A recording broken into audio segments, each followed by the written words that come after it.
ৰাজ্যৰ তিনিটা প্ৰান্তৰ তিনিটা দৃশ্য কৰবাত যদি বাৰিষাৰ প্ৰথমটো বান কৰবাত এজাক বৰষুণত সৃষ্টি কৃত্ৰিম বানৰ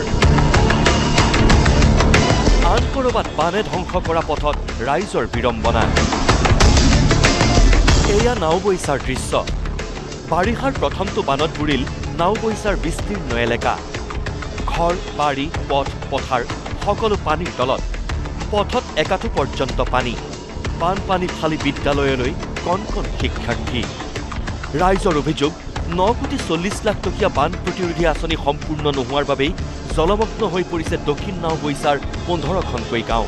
যাৰ বাবে চৰকাৰ প্ৰশাসনলৈ ৰাইজৰ আহ্বান শীঘ্ৰে মথাউৰিটো নিৰ্মাণ সম্পূৰ্ণ কৰি ৰাইজৰ জীৱন সম্পত্তি ৰক্ষা কৰক এটা যিটো আপোনালোকে 9,40 লাখ টকা বানপানীৰ কাৰণে মুকলি কৰি দিছিলে সেই টকাটো সম্পূৰ্ণ শিঙুৱা নদী আৰু দীঘলী বিলৰ পৃথককৈ যদি নিদিয়ে তেতিয়াহ'লে আমাৰ বানপানী কোনো দিনে মুক্ত নহয় কাৰণ এতিয়া আমাৰ শিঙুৱা নদীয়ে ভেটি দিছে ফলত ধাৰাসাৰ বৰষুণৰ ফলত আমাৰ গোটেই ৰাস্তা পথ স্কুলৰ ল'ৰা ছোৱালীৰ পৰা হৈ কোনো যাব নোৱাৰা হৈছে গতিকে যাতায়াত ব্যৱস্থা বন্ধ হৈ গৈছে গৰু গাই ঘাঁহ খাবলৈ বন্ধ হৈ গৈছে মানুহৰ আহাৰ পানীৰ পৰা ধৰি সকলোখিনি বিনষ্ট হৈছে এই মাথাউৰিটো সম্পূৰ্ণ কামটো কৰি দিয়ে তাৰ কাৰণে আমি প্ৰশাসনিক বিষয়া আৰু আমাৰ মন্ত্ৰীসকলক অনুৰোধ কৰা হৈছে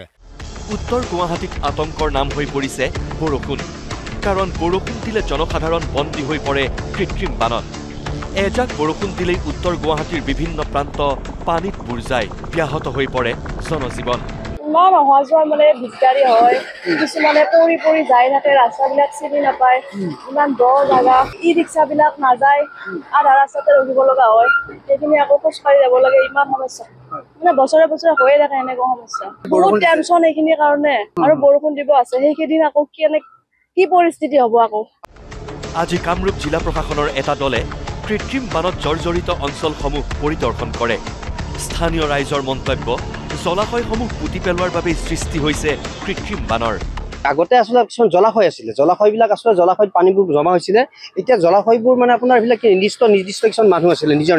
সেই প্ৰয়োজন সাপেক্ষে মানুহবিলাকে মাটি পেলাই আহিবলৈ আপোনাৰ ফিল আপ কৰিছে তাৰ ফলত এই গোটেই পানীবোৰ এতিয়া আহি আপোনাৰ গোটেই ৰাস্তাত জমা হৈছে বাৰিষা আহিলেই এটা দ্বীপত পৰিণত হয় দৰঙৰ কুমাৰপাৰা গাঁও কাৰণ 2019 চনত গাঁওখনত নিৰ্মাণ কৰা মূল পথটো 2020 বৰ্ষত বানে উটুৱাই নিলে তাৰ পিছৰে পৰা যাতায়াতৰ ক্ষেত্ৰত ৰাইজে ভুগিছে দুৰ্ভোগ বিগত 4টা বছৰে বাঁহৰ সাকুৰে যাতায়াত কৰা ৰাইজক সকাহ দিবলৈ চৰকাৰে নিৰ্মাণ কৰিছে এটা কালভাৰ্টৰ কিন্তু সেই কালভাৰ্টটো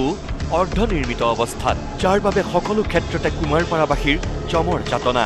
আমাৰ পষ্ট 2020 চনত বানপানীত এইটো ভাঙিল তাৰ আগত এই বস্তু হৈছিল 19ত হৈছিলে তাৰ পাছতে বস্তু ভাঙিল বানপানীত মঙলৰ পৰা 5 কিলোমিটাৰ দূৰ ৰেভিনিউ ভিলেজ কুমাৰপাৰা তাৰ পাছতো আমি PW অফিচত গ'লো MLA তাত গ'লো XMLA তাত গ'লো সবে কয় আমাৰ হাতত নাই এতিয়া আমি কাৰ হাতত যাম উপায়টো নাই এতিয়া আমাৰ অহা যোৱাৰ অসুবিধা আজি 3 দিন 4 দিন ধৰি বৰষুণ দিয়াত স্কুলৰ ছোৱালীবিলাক যাবই পৰা নাই আৰু এতিয়া কিবা এটা বেমাৰ হ'লে যাব পৰা চিটুৱেশ্যনে নাই 108 যদি মাতো তাৰ পৰা আমি বেমাৰী ইয়ালৈকে দাঙি আনিব লাগিব তাৰ পৰাহে 108 নিয়ে ব্যুৰো ৰিপৰ্ট নিউজ লাইভ